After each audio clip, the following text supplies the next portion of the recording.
welcome to this week's NDARC webinar. My name is Olivia Price. I am a PhD student here at NDARC, and it is my pleasure to be hosting today's webinar. I'd like to begin by acknowledging the Gadigal and Bidjigal people as the traditional custodians of the land from which I'm joining this meeting. I'd also like to acknowledge the traditional owners of country throughout Australia, noting that our speakers and audience are joining from many different locations across Australia. We pay our respects to the elders past and present and extend that respect to any First Nations people present today. Now it's my great pleasure to introduce today's two speakers, Dr. Heather Valerio and Dr. Alison Marshall. Heather is a postdoctoral research fellow in the Viral Hepatitis Clinical Research Program at the Kirby Institute, where she leads the analysis of a large population-level data linkage study to understand the progress being made towards hepatitis C elimination in marginalised populations.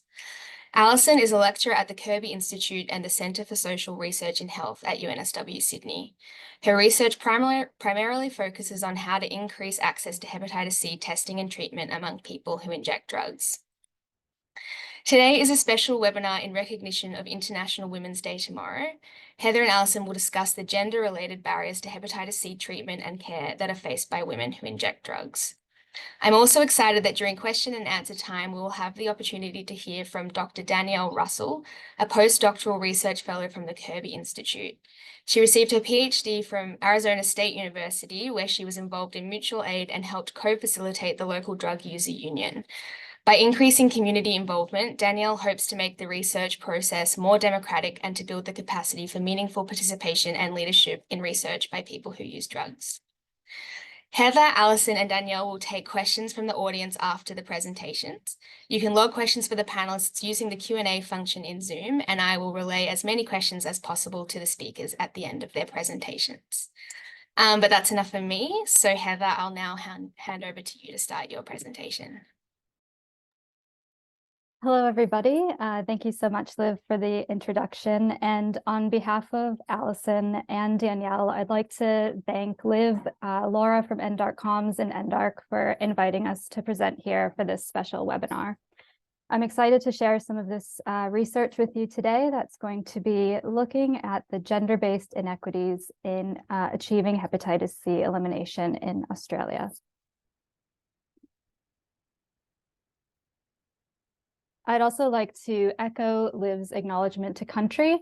Here at the Kirby, we're on Bidjigal land of the Eora Nation, and we'd like to acknowledge all Aboriginal and Torres Strait Islander people who are on the call today. So just a little overview of my presentation. I'm going to cover a little bit of general background about hepatitis C and treatment. I'm also going to touch upon the research that we here at the Kirby are adding to the body of evidence when it comes to gender-based disparities in hepatitis C care. I'm going to present a few points for discussion, and these have both policy and clinical implications.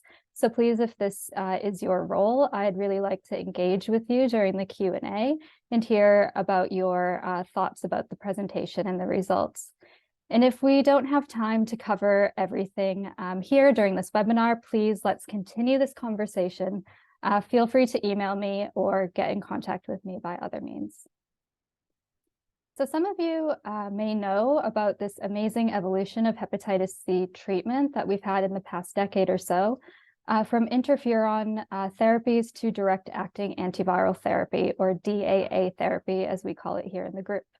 DAA therapy, unlike interferon, is very easy to tolerate, and it also has very high effectiveness.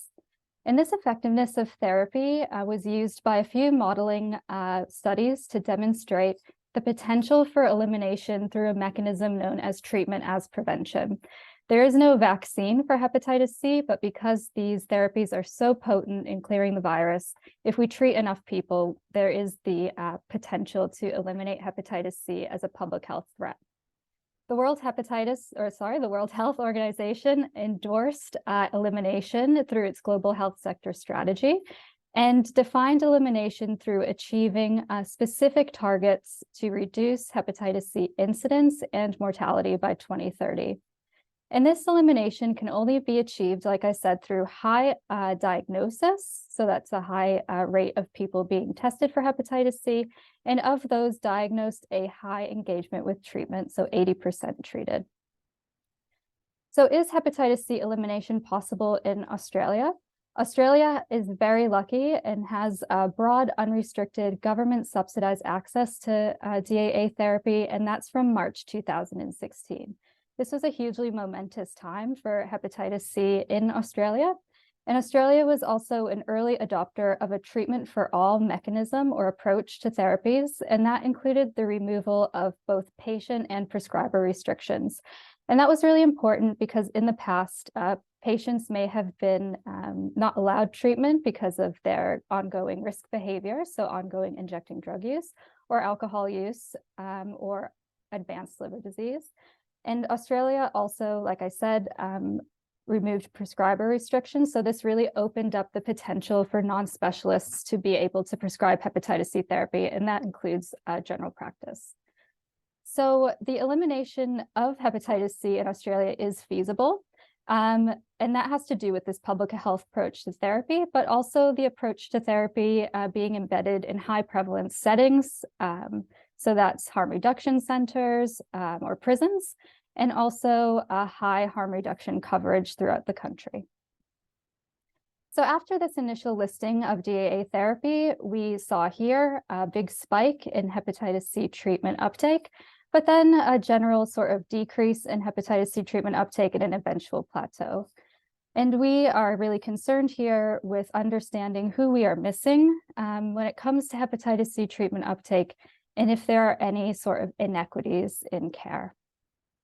So is Australia's hepatitis C elimination equitable? This was actually the question that was the core of my PhD thesis, where I used a few different studies to assess the factors that were associated with hepatitis C treatment uptake among people who inject drugs by identifying those who are less likely to receive treatment. And by doing this, I could highlight where the distribution of care was inequitable. So in my first PhD chapter, I showed that hepatitis C treatment was relatively high among people who inject drugs, but there was this inequity when it came to women, with women less likely to have a history of treatment when compared to men. In my second chapter, again, using a large population-based study, I showed that treatment uptake among people who inject drugs was high, but among these people, women were less likely to receive treatment when compared to men. And then again, in an update to the third study, when we added about 2 years of follow-up and 1,500 participants, I showed a higher treatment uptake among this population. Yet again, a persistent theme with women less likely to receive treatment when compared to men.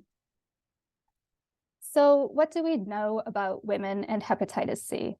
Well, when it comes to hepatitis C risk, injecting drugs puts you at the highest risk of hepatitis C infection, and about 18% of people who inject drugs globally are women. Women experience increased barriers to accessing harm reduction. Women are also less likely to be incarcerated, and women are also less likely to develop end-stage liver disease. So that's the disease outcomes that are associated with hepatitis C, such as liver failure or liver cancer. The incidence of hepatitis C infection is higher in women when compared to men. There are about 15 million women of childbearing age that are living with hepatitis C globally. And there has been a theme across a few settings that has shown that hepatitis C has been mentioned on an increasing number of birth records. My research has shown, and also research from other settings has shown, that women are less likely to receive hepatitis C treatment, so DAA therapy, when compared to men.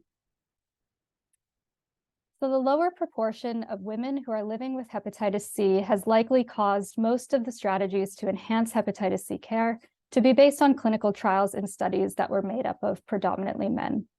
And there is a need for more gender-specific research to improve hepatitis C care for women specifically. And the International Journal of Drug Policy published a call for researchers to submit some data that looks at women specifically as a means to achieve equitable elimination. So I've developed 3 different research questions to assess whether or not we can close this gender gap and what's causing the gender gap between men and women when it comes to hepatitis C care. The first research question that I'll be presenting today is, what is the cascade of hepatitis C care in men and women who inject drugs in Australia? I'll then look at the factors that are associated with hepatitis C testing, treatment, and current hepatitis C infection among women who inject drugs specifically. And then we really were interested in, are there any sort of very sex-specific factors that influence hepatitis C treatment uptake? And we looked at whether or not childbirth was associated with hepatitis C treatment among women in New South Wales. So to answer those first two research questions, I'm using data from the Ethos Engage study. Ethos Engage is an observational cohort study that recruits people who inject drugs from a network of drug treatment and needle and syringe provision sites in 4 Australian states. To be included in Ethos Engage, you have to have injected drugs in your lifetime, either in the last 6 months or currently receiving OAT. And you have to participate in a few different stages of the campaign. Importantly, for the results that I will present to you today, all participants self-reported their gender identity at study enrollment. All participants also received a point-of-care hepatitis C RNA test to test for current hepatitis C infection. And everybody also completes a pretty robust survey that collects data points on demographics, injecting history, and also importantly for this work, lifetime hepatitis C testing history and lifetime hepatitis C treatment history. So among all the people that we engaged through Ethos Engage, about 1/3 of them identified as a woman. When we compare the demographics between men and women, we saw that women were younger, significantly younger. They were also significantly more likely to identify as Indigenous and significantly less likely to have a history of incarceration.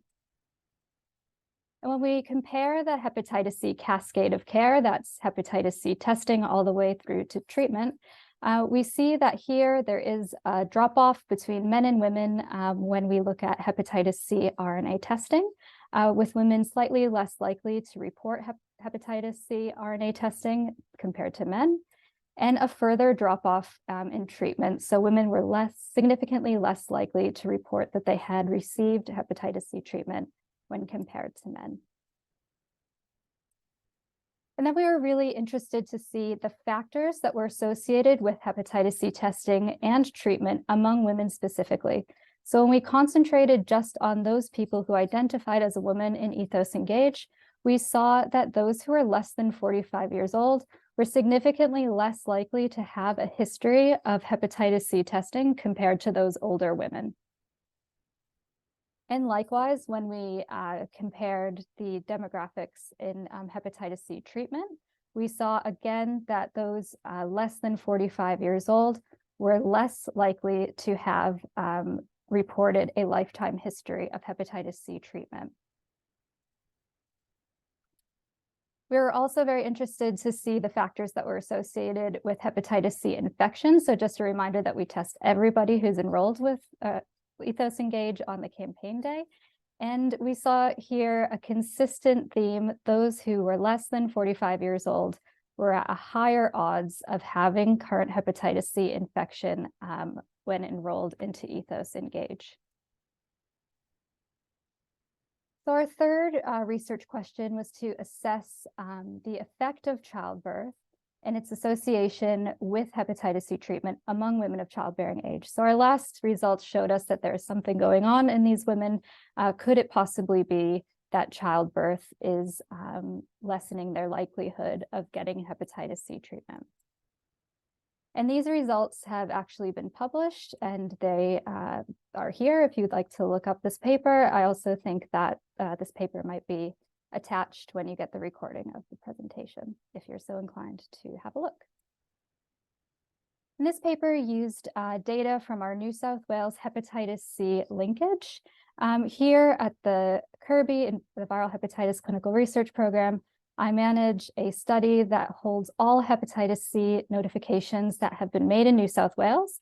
And these notifications are then linked to various administrative data sets. Importantly for this work, we link to hepatitis C treatment. And we also link to perinatal data and hospital data to get that sort of flag of childbirth. So of all the hepatitis C notifications that we had for this study, that's about 116,000 notifications made to the end of 2017. 57,467 were ever eligible for that highly potent, highly curative DAA therapy. Of those, 35% were women. And of those women, about a third were of childbearing age in our DAA era. Of those women of childbearing age, 67% had a record of ever delivering a child in New South Wales. And this figure here is comparing treatment uptake in those women of childbearing age compared to men of the same age. That treatment is significantly lower for women. And this figure is actually pretty striking because if you look across all of our demographic and behavioral variables, we see that consistently women are less likely to have a record of hepatitis C treatment in New South Wales when compared to men. And that's women and men between the ages of 18 and 44. Then when we look at just the women and look at their treatment uptake based on their record of childbirth, we saw that our hypotheses were correct. Women who had delivered a child in the DAA era were significantly less likely to have a record of treatment, and women who had 3 or more births were less likely to have a record of treatment. So just a little bit of discussion before I hand over to Alison. Despite pregnancy being a time of increased interface with health services, incurring between 5 and 10 clinic visits per woman, childbearing age and childbirth in the DAA era are associated with lower treatment uptake. And how do we close those gaps? A potential way to close those gaps would be through engaging women through universal antenatal screening or enhancing the cascade of care for these women post-delivery. And then there's some questions really to consider about universal antenatal screening. You know, this is a big hot topic at the moment, but does universal testing remove the stigma of disclosing your risk behavior at an antenatal appointment? And what is the current care pathway for women who test positive during an antenatal screen? And how can we be so sure that an antenatal screen would enhance treatment post-delivery? There's also the potential to enhance treatment for pregnant people. Pregnancy currently precludes women from treatment, but there is limited and growing safety data for DAA therapy during your 3rd trimester of pregnancy.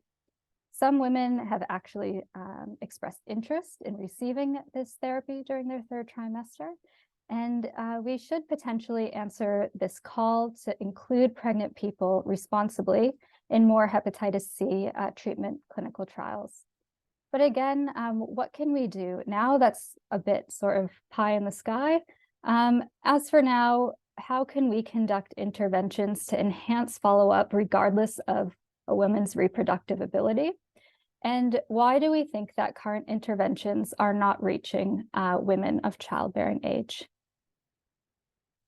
Super important to point out that one size will not fit all, and there is no magic bullet when it comes to enhancing the cascade of care for women. It's important to consider that there's increased stigma and discrimination that are reported among women who inject drugs, and this is specifically heightened during pregnancy. So we as healthcare workers and researchers should really work to enhance settings where women could be in contact, such as harm reduction in clinical services, both within and outside pregnancy care, so that we can effectively provide quality healthcare to all women who inject drugs. And it's pretty fitting that I'm going to end this presentation on a quote from Alison before I hand over to her. Alison published a great commentary in Lancet Gastrohepatology where she reminded her readers that women are not an invisible population that can only be or are best linked to hepatitis C care during childbearing age. Reducing gender-related barriers to hepatitis C care will also require responding to health disparities among populations with overlapping vulnerabilities. And I think what Alison is doing there is really reminding us to take an intersectionality approach when it comes to women and really understand all those sort of intersecting and overlapping things that can cause one person to engage and one woman to disengage. So I'm gonna, that's it for me. I'm gonna roll my credits here. There's a lot of people that have contributed to both Ethos and Linkage who have made this data in this presentation possible. And without further ado, I'm going to hand over to Alison. Thank you very much. Awesome. Thank you, Heather, for that wonderful background and the wonderful segue. I always find it so hard to give a background on hepatitis C, so thank you for doing that. Okay, I'm just going to jump right in. So today I'm going to be speaking to some qualitative research that I've conducted with some of my colleagues here. So I'm a lecturer at the Kirby Institute, co-appointed also at the Center for Social Research and Health. And today, what I'm going to speak about is a specific study that we looked at that is currently under review. So I'm not able to share it at the moment, but please feel free to contact me at a later date. Feel free to poke me and ask me if it's published, and I'll send you a copy.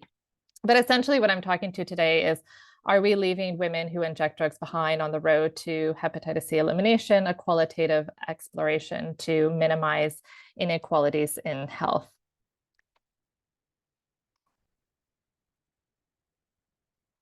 Sorry, I'm just figuring out. Oh, perfect. Okay, disclosures. Okay, so the aim of this is to explore experiences of hepatitis C related care across the care cascade. This is primarily, I'll be speaking to hepatitis C diagnosis and treatment among women with a history of injection drug use, to qualitatively better understand why and how women are experiencing these barriers to care. And as Heather mentioned in her presentation, she's really led a lot of the quantitative Ethos Engage cohort. So I interviewed people from a selection of people from this cohort, and actually men and women. And we published sort of the initial qualitative research study on this. And then we decided to go back and look at a subset of just the women cohort to kind of better understand what is potentially happening here. So this would be the same as an epidemiology study where you would be interested in going back and looking at a particular subset of your data. So this is what we did, looking at women-only participants. The inclusion criteria was informed consent, age 18 years and older, history of injection drug use, and persons who injected in the prior 6 months or were currently receiving opiate agonist treatment. These were interviews that were conducted in 2018 to 2019. So certainly we're interested in, doing more additional research in this area that's more recent. Data were de-identified, coded, and analyzed thematically. So this is qualitative research. So there's usually a framework involved, and I'm just going to go through this a little bit lightly. But essentially what it is we decided to look at the data from the perspective of Earnshaw and all colleagues that look at the integration of time in stigma in health research. So usually in stigma-based research, they present stigma in health as stagnant. So it would be a circumstance in which, say you were in the hospital and it's prior to discharge, you might get a survey that's asking you how your experience was in the hospital for that specific time period. And what Earnshaw and colleagues have done is offered 3 time scales to look at simultaneously to better understand stigma and time in health settings and sort of inform how it is that we might be able to come up with stigma reducing interventions. So the first one of these concepts is the idea of a historical context. So this would be thinking about when somebody might have been diagnosed with hepatitis C and what was the environmental context of the time. So if you were to think of somebody that was diagnosed with hepatitis C in the mid-1990s, if you were to think of Australia, perhaps another country, what was the government policy at the time? Was there something, for example, if you were to think about the US in the 1980s around something like a war on drugs policy, if there's something in Australia that was particularly discriminatory to people who inject drugs at the time, and how might that impact then their diagnosis of hepatitis C also around that time, compared to somebody who receives a diagnosis, a couple of years ago. Human development is another concept that Earnshaw and all point to, and this is really borrowing from developmental psychology, but it's the idea of looking at someone's chronological age and the overlap of their social support and resilience at the time. So again, thinking to somebody who may have been diagnosed with hepatitis C in their late teens, early 20s, compared to somebody that might be diagnosed in their 40s and 50s, and their different resilient capabilities and social support systems at the time. And lastly, status course is this idea of somebody taking on an identity, a gain or a loss of identity. So for example, if somebody were to be diagnosed with hepatitis C, how is it that they define and perceive themselves, and whether or not somebody would define and perceive themselves differently once they are cured of hepatitis C. So essentially, Earnshaw is sort of imploring us to sort of think of stigma in a different way so that we're incorporating these different elements simultaneously. And so I interviewed 21 participants, mean age 44 years old. 9 participants reported to have not received hepatitis C treatment, but I always think it's important to obviously interview also those people who received hepatitis C treatment, because just because you received treatment doesn't mean that it was an experience that did not have stigmatizing elements to it.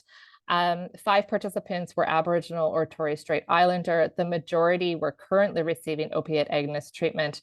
The majority were primarily receiving their income from Centrelink. 12 had injected in the prior month, primarily heroin and amphetamines, and there were some that had experience with time in prison.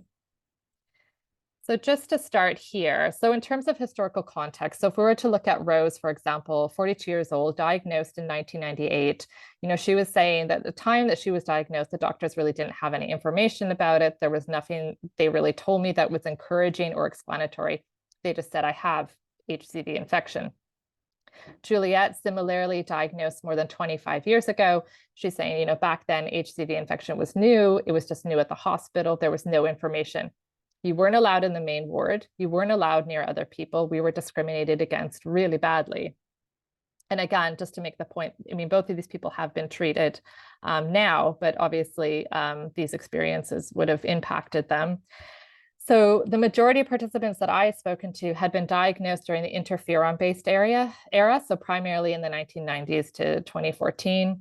Among those who had received treatment, most had done so within the past 5 years, all with DEAs. Again, this is imploring us to think about the time in which someone is diagnosed with hepatitis C. What are the treatment options that were available at the time for people?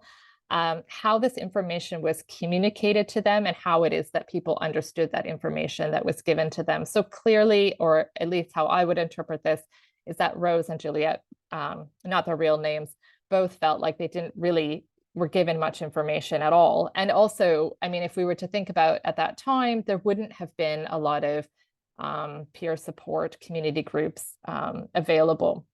I also just wanted to emphasize that in a lot of the narratives, there were participants speaking about how their healthcare practitioners would have told them to come back at another time.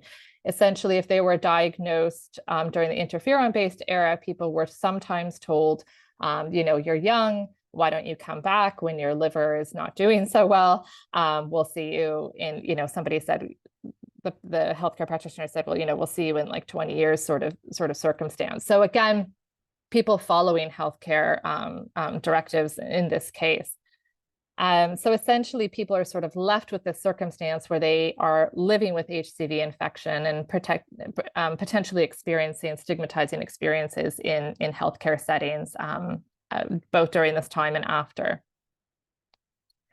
This is a bit of a longer quote, but I think important. So in terms of human development, again, Stella, diagnosed over 25 years ago. She has not received treatment, but she says, I remember the doctor left a message on my answering machine with the HCV results. I just found out I was pregnant at the same time because I think he organized the pregnancy test back in the 90s. I don't know if you need the separate authorization to do that, but he must have done a full scan. I was barely out of my teenage years. I had no conception of what HCV was. I decided to obviously have my daughter. And then at the end of the pregnancy, the HCV went from acute to chronic. Okay, so they had a liver biopsy when my daughter was 6 weeks old, which is, remarkable when you think about it. I don't know how she did it. They recommended to start the interferon treatment after the baby was born, but because I had heard the treatment was similar to chemotherapy, I just said, I can't do that. I've got a newborn. So I declined treatment. And then for the next 25 years went by and I learned to live with it. So again, really taking into account the life stage when someone is diagnosed with HCV infection. I mean, in Stella's case, she was, she's saying she's barely out of her teenage years. This is also quite an intense, monumental time in her life in terms of being busy with a newborn and being offered something at this time that would have been, for some people, akin to chemotherapy side effects. Notably, 8 participants that I had interviewed out of the 21 were diagnosed during their prenatal care visits. Again, just emphasizing that for a lot of women that I was speaking to, this kind of overlap of new motherhood and trying to start hepatitis C treatment was quite challenging. There were also circumstances where people were speaking to being really concerned about transmitting hepatitis C through breastfeeding and not necessarily receiving accurate information in that regard. There was also a lot of concerns for women that the parents at their children's school would find out that the mother had hepatitis C. There was one woman who stated that she was so concerned that her child would get hepatitis C from her that she didn't really hug her child while her child was growing up. She didn't really hug her and show her much affection because she was so concerned about transmitting hepatitis C. So there's a lot of ways in which obviously, we need to do better, I think, as researchers and healthcare providers, and in terms of dispelling these myths and being able to provide more adequate support for women at these times.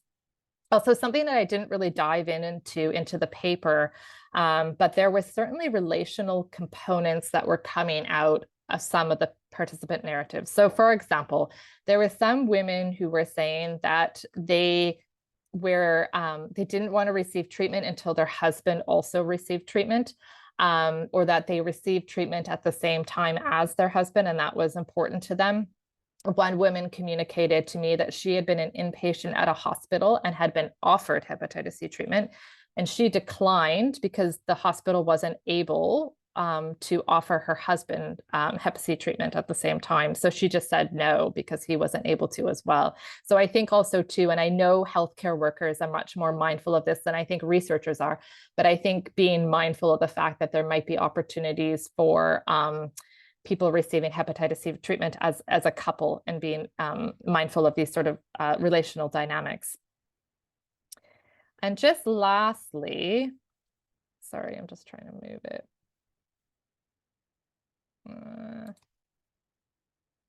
Okay, sorry.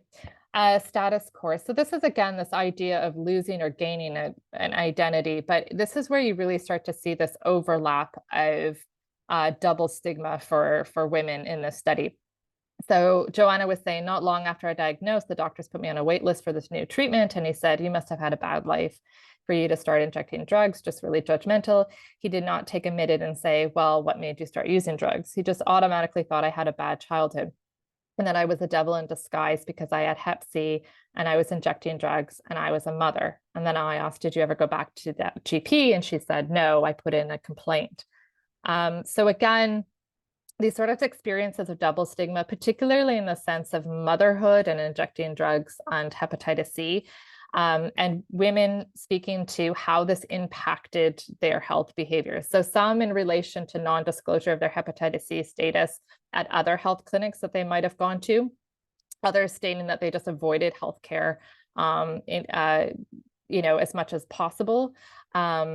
Earnshaw and all, they sort of discuss this gain or loss of stigmatized statuses, but I don't think this will be surprising to the attendees today, but essentially, a lot of participants I was speaking to, you know, they were saying even if they were treated and were cured of hepatitis C, they still, based on their external circumstances, felt very largely stigmatized and a part of a stigmatized group and a part of a stigmatized identity, in the sense of they might have had, you know, they might have been homeless, they might have, you know, housing instability, they might have been accessing OAT or opioid agonist treatment, they might have been injecting drugs. So they were saying basically like they didn't really feel like, at least among the participants I was speaking to, that much had changed in that regard in terms of losing a stigmatized identity, even though they no longer had hepatitis C infection.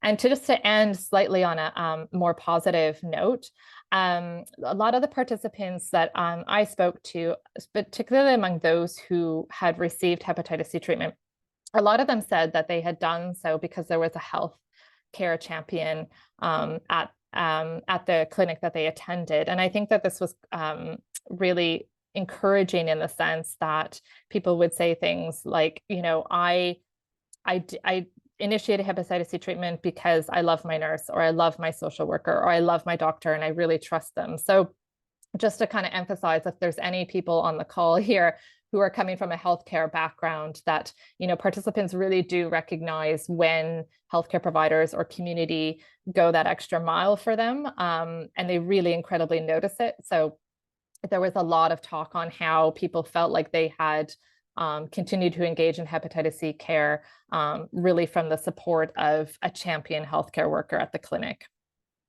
And just, this is my last slide here. I just want to sort of state that the data here came about organically. So we didn't set out to conduct a stigma-focused study initially. It's just something that kind of came out of the quote. So I think this is an area in which certainly we could continue to focus on in our group. The data reinforces the complexities of double stigma for women who have a history of or currently inject drugs. I think we, you know, are starting to better understand and recognize the circumstances in which such stigma may operate, which is obviously important for implications for stigma reducing interventions, and how we can better optimize timing and resilience resources. I mean, certainly in the case of Stella, you know, perhaps being offered interferon-based treatment when she has a newborn wasn't the best strategy. Obviously, we don't have interferon treatment anymore, but I think it's also just being mindful of timing in that regard, and working with the patient in terms of a client, in terms of what works best for them.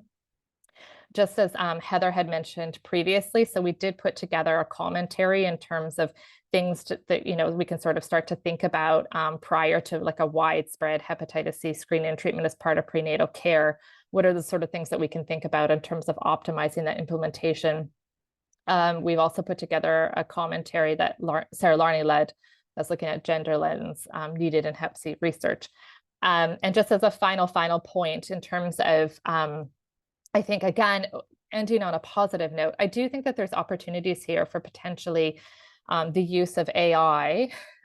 I don't want to make people nervous here, but I think in the use of AI to be able to really synthesize these patient or client journeys and these environmental struggles that people would have been experiencing based on these sort of three main concepts in terms of historical context, you know, human development, status, identity, so that we can better flag, I think, to healthcare workers and researchers even, that the person that's sitting across from them, if it's like a new client or, you know, a new patient, that individual, that there's a high likelihood that that individual would have experienced stigmatizing experiences based on X, Y, Z, and the sort of extra sensitivities I think that we need to have in these interactions about discussions around hepatitis C testing and treatment, so that people feel comfortable being continued to be engaged in care. And lastly, I just wanted, similar to Heather, thank everybody who's involved in the Ethos study, and a special shout out to David Silk, as per always, for really helping me coordinate things. I couldn't do without David. And thank you to everyone that's a co-author on this study. Again, if you're interested in more, please feel free to reach out. Thank you.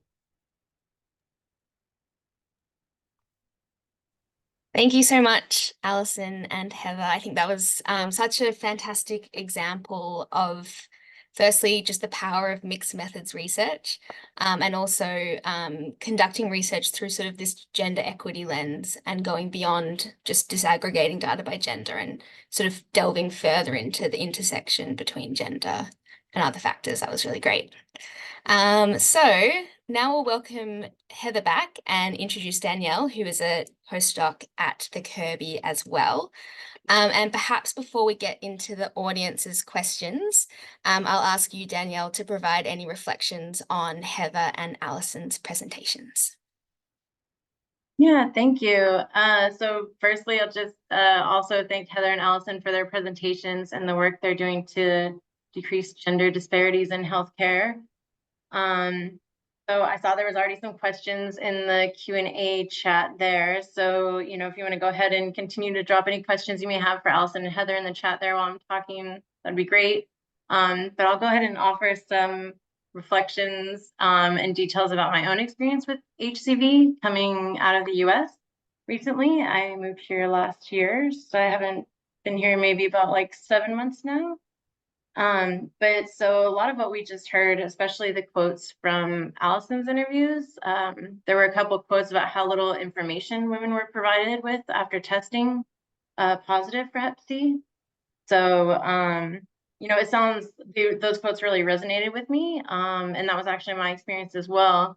And what I want to emphasize is that it does sound somewhat innocuous to lack information, or to the only information you're provided is that you're positive for hepatitis C.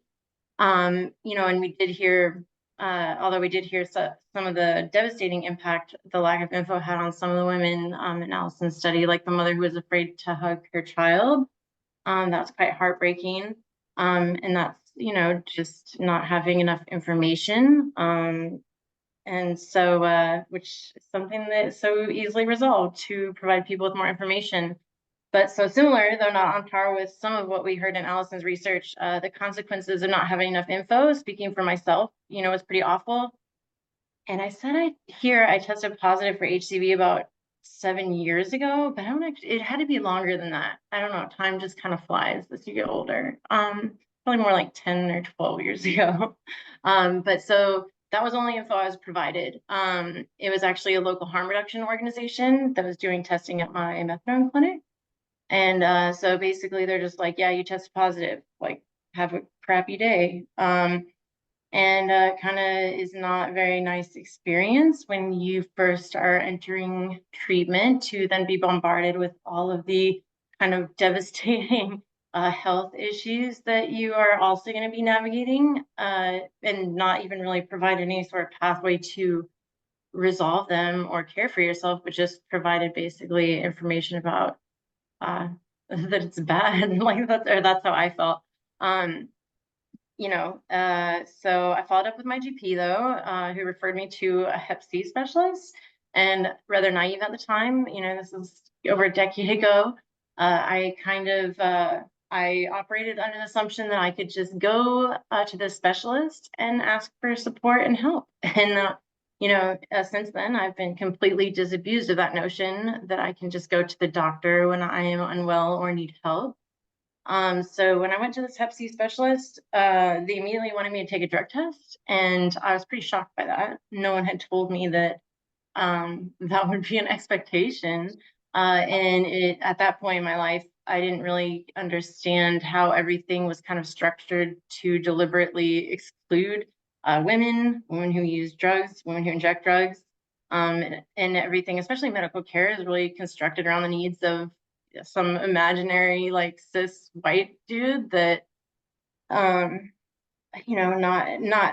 people who use drugs, that's for sure. So you're deliberately excluded from access to treatment. And in this instance, in Arizona, where I was living, you had to demonstrate, I think it was like over 6 months, you had to take like drug tests and show them that you are not using drugs in order to access treatment.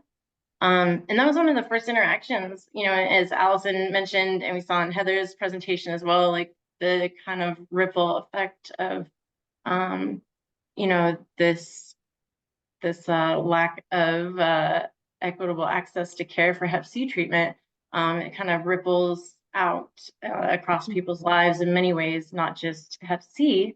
But so yeah, that was my first interaction that really emphasized how much my social status had changed.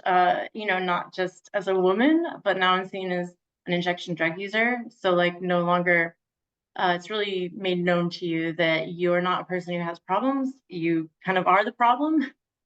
So basically, I was told to go away unless I was prepared to let this Hep C doctor impose his personal morals on my body, which as a woman, I guess I should have been more familiar with that since, you know, it's not really new. And then since I hadn't been provided, you know, in retrospect, I wish the harm reduction org had at least told me to expect that, because I felt like I kind of got set up for disappointment and to get in this big fight. Because I was quite shocked when they demanded this from me. I remember I even told the doctor, I said, you know, if I changed my name to, like, legally change my name to Heroinica McCrack Smoking, and I said that dope shooting is my new religion, I think that I would still be deserving of safety and protecting my body from harm. So needless to say, it didn't go over well, and this interaction ended. And like, I really love plants, so I feel quite bad about this, but I like threw the plant in the waiting room. And they called the police. So it went really badly. And all of this kind of stemmed from this lack of information. And yeah, so it not only put me at risk, you know, with my health, it put me at risk for arrest, and not to mention the emotional burden. So that's the only information I had for years. In fact, and I'll wrap this up here quickly and circle back to the presentations. Like until I moved here, like and then I was like doing training to do testing for other people for Hep C. I was able to test myself, and then it came back negative. And so all those years of worry in the back of my mind, it's like this burden that I carried. And then the way that it like kind of destroyed my confidence and willingness to seek healthcare when I needed it, all like this ball of harm, if you will, like really started rolling from this just a lack of information. So I think just to emphasize like how important that is, and especially, you know, with the presentations we just saw from Heather and Alison, breaking down barriers for women to access support and treatment. Like the consequences are so multifaceted and can ripple out across like not only an individual's life, but as we saw with the interviews, you know, like not being able to hug your child, like imagine the impact on that child is quite devastating as well. So, you know, and when people are treated like they don't matter at every turn, being told that either directly or implicitly by the way you're treated that you don't deserve protection, and so much, like especially with health systems, they're structured to neglect the needs of the most vulnerable people. So like it shouldn't be surprising when people maybe start to act like they don't matter. So yeah, I think circling back, I'd just add, you know, data that we saw really drives, we got a long way to go.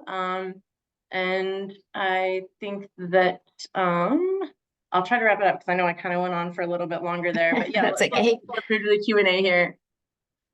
Well, thank you so much for sharing your experiences so candidly, and I'm sorry to hear that that was your experience with the diagnosis. And I think a great example of how knowledge and knowledge shared in a sort of appropriate way can be so empowering, yeah, if done appropriately.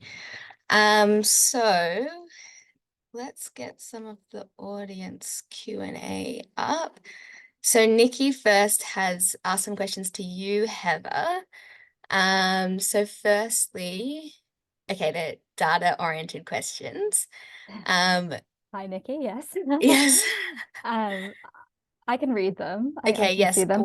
Sorry, I was just stuck on what PDC is. Yes, yeah, so I understand. So Okay, thank you. we used two data sets to identify records of childbirth in our linkage study. We used PDC, which is the perinatal data collection, and we also used hospitalizations. And I think Nikki's asking why we used both. What is the PDC, the perinatal data collections, missing that the hospitalizations would have backfilled? And the reason why we used both is because the PDC actually had quite a data lag. So when we got the download of the data, we only had births from the PDC up until 2016.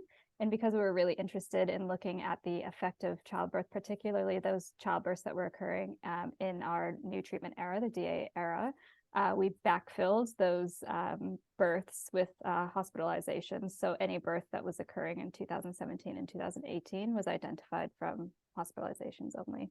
But you are right that the perinatal data is very comprehensive in capturing the births occurring in New South Wales. And do you have very data oriented? Sorry. Yes, yeah. Do you have any data in ethos beyond sort of the woman, man, gender binary? Yep. So unfortunately, the first wave of Ethos Engage at enrollment, when they asked a participant their gender, it did say, do you identify as male, female, transgender, other? Which has since been updated to include sort of more gender diverse options, including trans man, trans woman, non-binary, and a free text sort of field so that people can write in something else if they wish.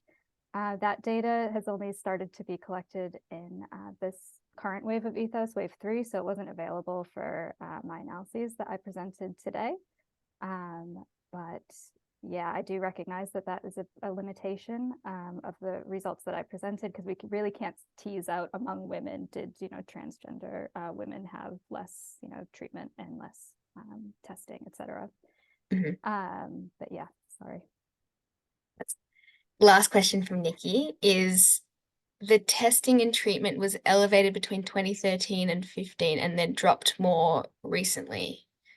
Is there a reason for that change over time? I think this is referring to births that were occurring, because that's sort of the breakdown that I do pre-2013, births occurring between 2013 and 2015, and then those DA era births, and then looking at treatment uptake. So there's no test uptake in that figure, just treatment.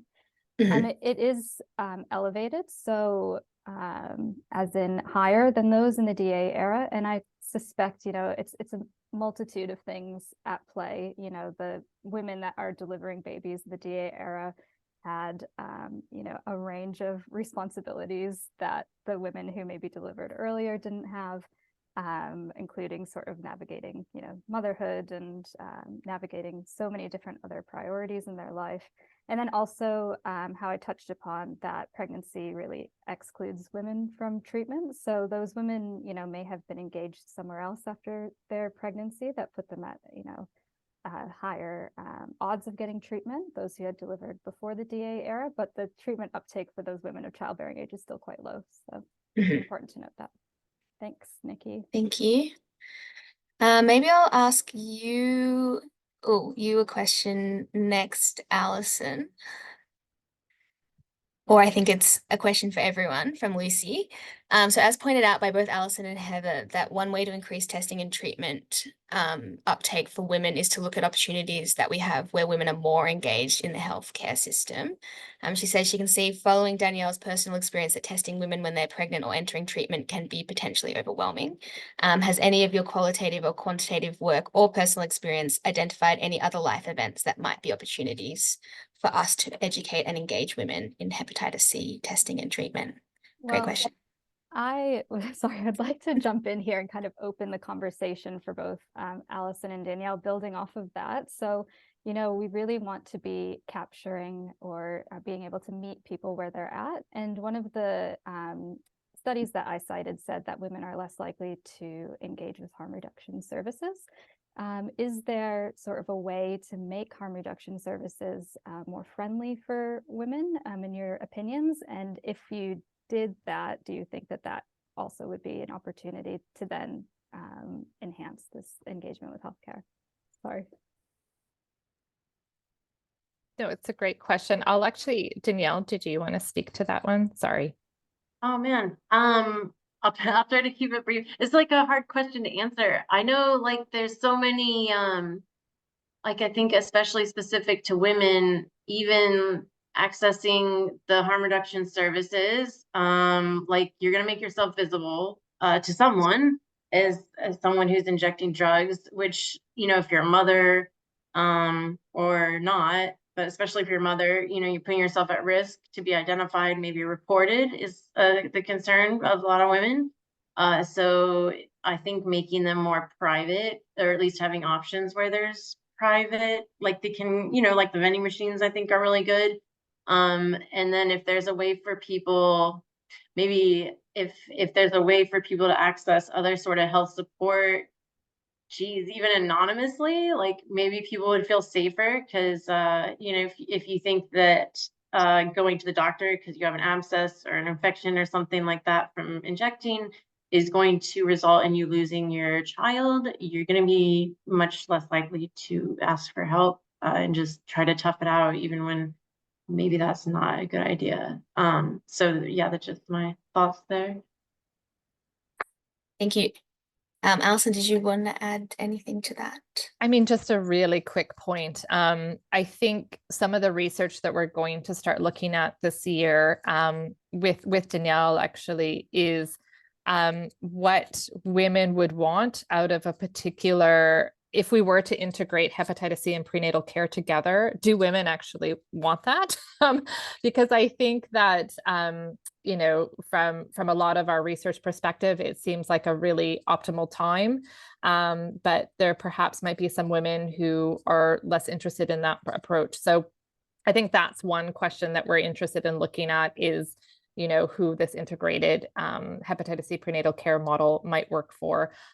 Just because, as we know, and Heather's done a lot of research on this, is that, you know, we've integrated hepatitis C care into OAT and drug and alcohol centers and many different centers. And some people like to keep things separate. Some people like it together. So I think it's just sort of getting a sense of, if we are going to integrate these models of care, how can we do it in a way that's most optimal, but then also having options for things to be separate.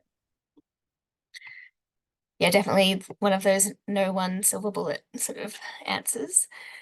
There are so many great questions in here. I think we will have to share Alison, Heather, and Danielle's contact details with everyone after the webinar so that maybe you can ask them separately. So we might just finish on the question from Kerry.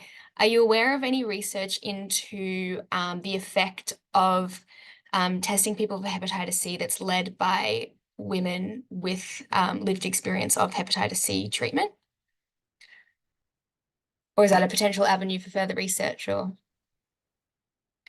I don't know of any research that's specifically looking at like women to women, but certainly we've done work in our group here that's looked at PIRLA testing. I know that there's a potential project that myself, Heather, and Danielle might work on that is going to be looking at peer-based models of care where we are actually matching women peers to women peers. So I think it's just more stay tuned. Yeah, or poke I'll have us. to have you back next Always. year, next March.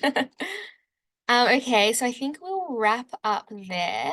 Thank you again so much, Heather, Alison, and Danielle. It's been such an interesting and informative discussion, and really appreciate you sharing your insights. And I'd also like to thank everyone in the audience for joining and engaging in the discussion today. But before we bring this webinar to a close, I'd just like to let you know about our upcoming webinar. So next Thursday at the special time of 4 p.m, we'll have a presentation on interventions for substance use disorders, a review of the evidence presented by NDUC's Associate Professor Rebecca McKetton and Dr. Taylor Deegan. And so that is all for us today. Thank you so much for tuning in and have a good rest of your afternoon. Thank you so much.